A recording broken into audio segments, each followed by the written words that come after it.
page. I don't want to hear you say that. Put that umbrella around once, take it off you. Warum?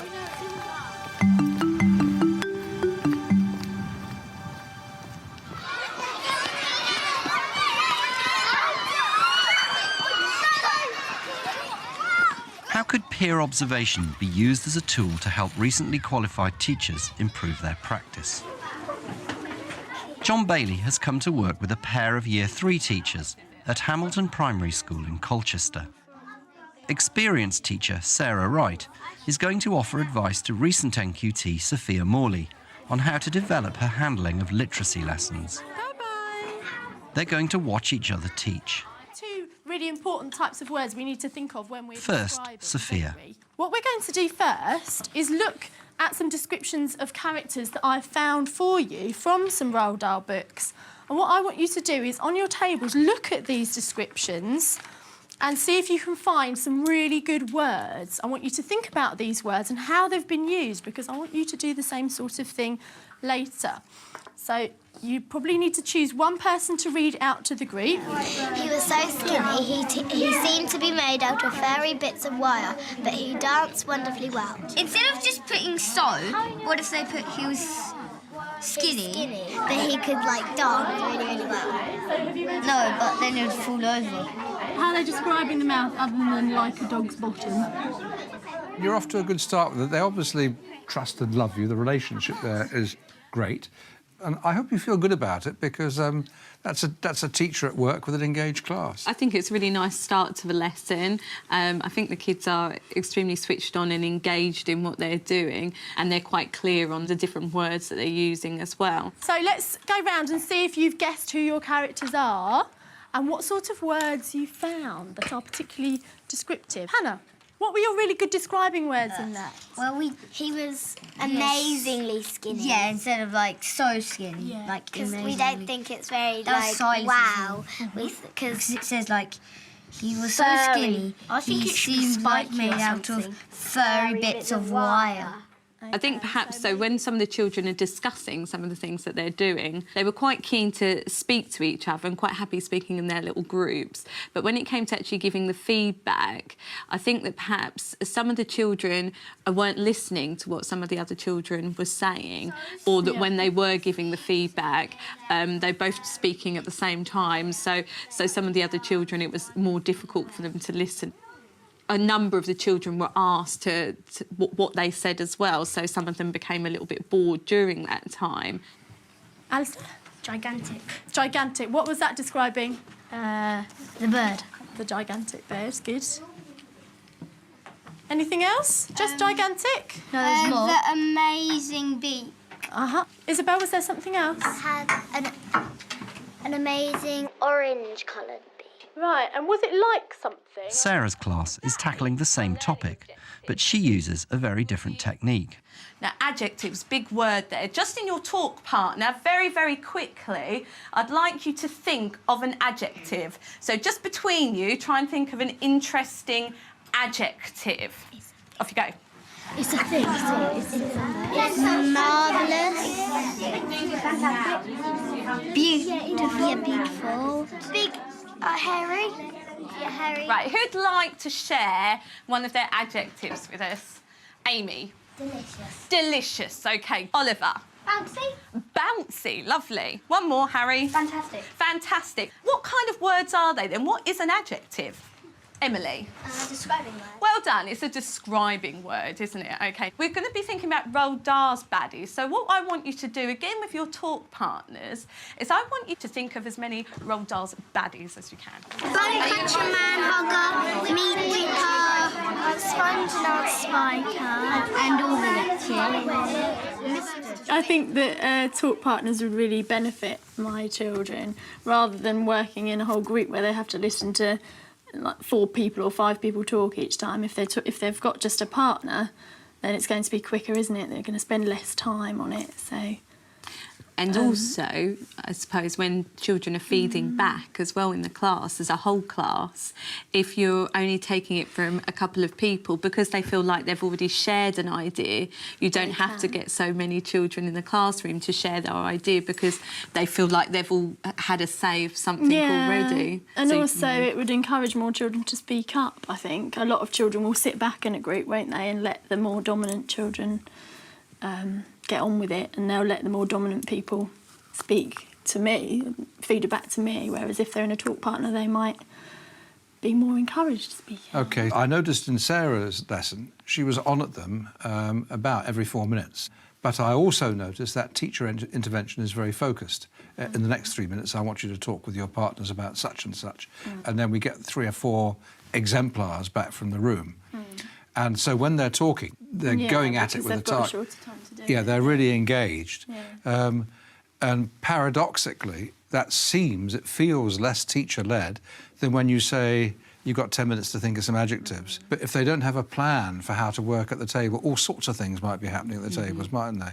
Is that right? Have I got that right? Yeah, I think so. There's certain rules that we follow, which we've established with the class and that they've made up themselves. So it's like, look at your talk partner, talk on task, take turns to listen to one another and to listen carefully to your talk partner. And with the talk partners, they change every 2 weeks as well.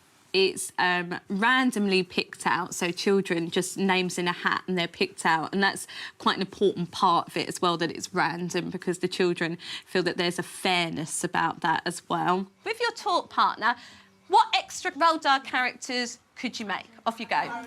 Mr. Pterodactyl. Every time she gets angry, she could turn spotty. They can tell. I must say, I like the idea of ringing the changes with talking partners, because there's all sorts of social business going on there as well, isn't there? Mrs. Gunner. No. It'd be really long one. Presumably it means at the end of a term, I've talked in a pretty focused way with at least half the class. Yeah, thanks. Does that make them more confident talkers? I think so, yeah. And also those children that aren't very confident or sometimes have difficulty thinking of ideas, if the other person can give them some ideas as well, then it's nice for them to be able to put their hand up and say something, and that makes them more confident. So, we've met the characters, we've talked a little bit about Back in Sophia's class, it's time to turn the preparation into practice. But we need to now think about exactly what it is that we want to write when we're doing our character descriptions. First of all, I want you to describe the appearance of your character. That's a bit like what we did the other day, isn't it, when we were describing each other? We described their long, luscious blonde hair or something like that. And then you're going to move on and describe them, describe what they're like. Are they a good character, a goodie, or are they a bad character, a baddie? I want you to think about how they're bad and how they're good. Obviously, we need to keep going with those adjectives and adverbs and similes in there as well, if we can.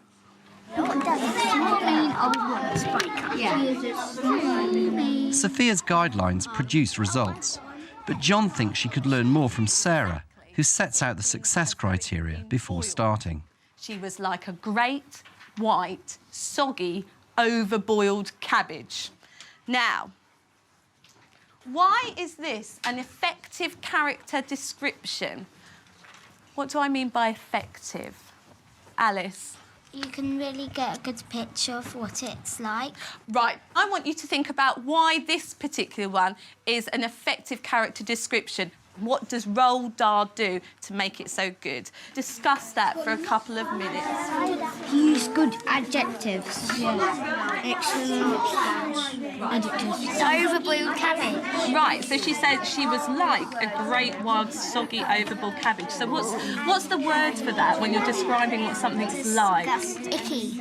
OK, it's horrible, but what's the actual technical word? What did you notice about the way Sarah established success criteria with the class? It was really clear, and you took out what the children noticed was good about a piece of writing, and then wrote it up and used those as the success criteria for their work. Sam? Roald Dahl does really good combinations like fat and short. Great. Opposites. We say he contrasts characters, so he's got good characters and he's got bad characters. Good. And we were talking about down here, he doesn't just do a bad character. What does he do? He makes them... Really, really horrible. Really, really bad, doesn't he? Anything else of why it was a good description, Jacob? Excellent adjectives. Right, OK, good. Like He bony uses... body. By picking out why this is a good description, you've made the success criteria for writing your own descriptions. I think that one of the central ideas is that we share success criteria with children.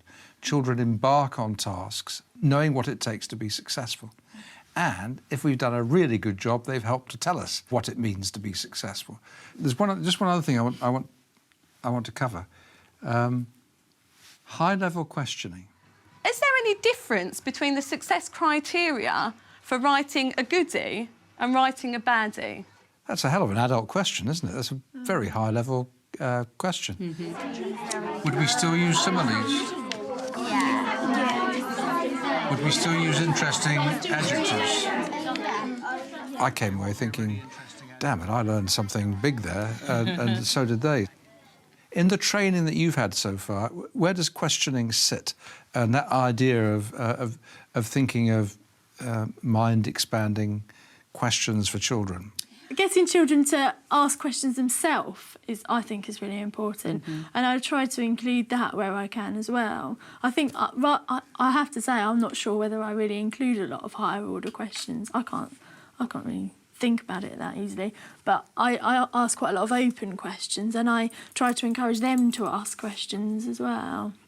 I think as well as having high-level questions, it's having a range of questions is really important, and that's something that we've also been sort of trialling as well. So changing a question into a statement and then asking the children if they agree or disagree, or just giving the children the answer and saying, right, what's the question? So rather than saying what's an adjective, say bright. OK, what's the question? That's the answer. So it's really getting them thinking. If you wanted to achieve some of those effects that you saw in Sarah's lesson, where would you start? What would you do? What would you do tomorrow morning? A lot of the stuff that I've seen in Sarah's lesson, I'm really eager to take on and use in my class. I'm starting something just simple, some really simple success criteria with how to read or something like that. That sounds really silly, but, you know, checking your words and rereading or something, or splitting the words up if they're not sure what the word is. Or success criteria for handwriting, even, and just a simple rather list than then. straight away in a lesson. I think that the talk partners would be something that... Oh, yeah, I can start using straight away, really, the that's talk it. partners. Absolutely, you could start on Monday morning with that.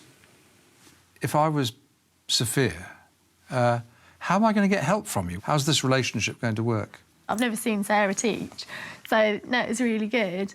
I think I'd like to do it more often, actually. Definitely, we can support each other more, so Sophia can watch me teach more, but particularly with our planning as well, obviously, that we can plan in those things and asking questions and thinking about the success criteria beforehand to aid the children. For my money, a bit of joint planning is brilliant, even if it's only 10 minutes. Yeah, here's my lesson plan, or here are my overheads. How can I improve it? And that's a great way to work, because then you very quickly know everything that the other person knows. Yeah.